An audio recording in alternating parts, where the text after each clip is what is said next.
प्रतीक्षा करतो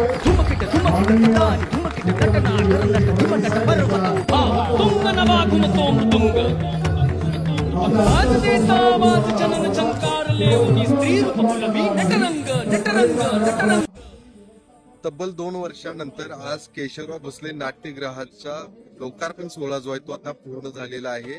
मुख्यमंत्री देवेंद्र फडणवीस, उपमुख्यमंत्री सुनेत्रा पवार आणि विधानसभेचे अध्यक्ष राहुल नार्वेकर यांच्यासह शाहू महाराज असू देत, राजेश क्षीरसागर असू देत, धनंजय पाटील यांच्यासह अनेक नेते जे आहेत ते या कार्यक्रमाला आता उपस्थित आहेत आणि त्यांच्या हस्ते आता लोकार्पण सोहळा जो आहे तो पूर्ण झालेला आहे. आपल्याला माहिती आहे की 2 वर्षापूर्वी याच केशवराव भोसले नाट्यगृहात आग लागली होती आणि आग लागल्यानंतर 2 वर्षात हे नाट्यगृह पुन्हा एकदा उभं करण्यात आलेलं आहे. पुन्हा एकदा त्याच अवस्थेत आता आपल्याला हे नाट्यगृह पाहायला मिळतंय आणि त्याचाच लोकार्पण सोहळा पूर्ण झालेला आहे.